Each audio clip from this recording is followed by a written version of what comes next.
We then go into the cosmos, into the dimensions, engaging with those things which are not restored, that are fragmented or broken, or any of those dimensions. Recently, some of the major engagements I'm having is with our own solar system, and with the planets, and with what's going on in the planets, and how they've been disconnected from the Earth, and the union of the planets has been broken, and how that is actually causing some of the things that take place on Earth that we see associated with the sun and the other planets, actually because what the planets were designed around the union with us, that they carry things that we need, and they can't be complete without us. And actually, it's the sun that's taken the center stage, and the sun was never created to take the center stage in the solar system. The Earth was.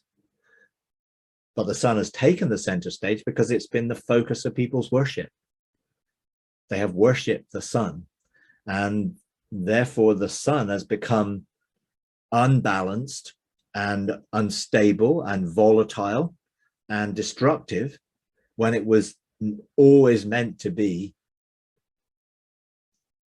bringing peace and harmony in the light that it was radiating, because it was supposed to reflect the light, creative light of God as a created light.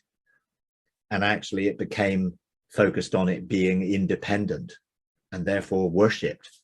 And that's had a major effect on us, and it needs to be restored. And all of those things, have restoration that God is beginning to show us that we can engage in, and begin to facilitate the restoration of the relationship in creation, that there would be no bondage to decay and corruption, but people will be set free. And all the planets are all named after idols, false gods, and they need to be restored to their original name and purpose. And I've engaged a few of them recently, probably 3 or 4 of them over the last couple of months, in very different ways, but with a purpose of reconnecting the elementals, reconnecting the guardians, connecting with the planet itself, and then freeing the fallen beings that are behind that worship. And it's amazing what God's doing and what he's giving us to do and showing us to do in these processes.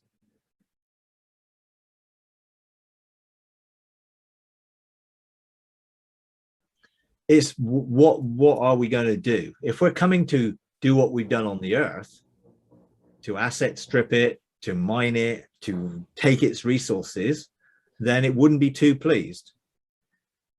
If we're coming to establish relationship, if we're coming to reconnect to Mars's purpose, now obviously Mars is the god of war, the red planet, the god of war.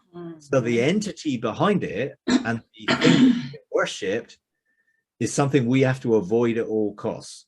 So we should not be coming to make staking claims and ownership of it, because this is a union and relationship of planets. It's not an ownership. And therefore we've got to make sure that when we're legislating and engaging these planets, it is for the restoration of God's original purpose for them and us in union that we need to be focusing on.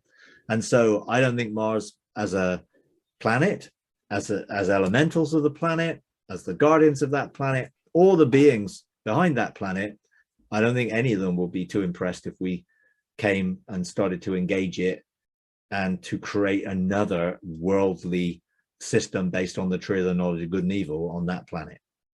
So, I'm not saying that we shouldn't explore and get insight. I'm not against exploration. I'm not against the scientific pursuit of knowledge to find out about these things.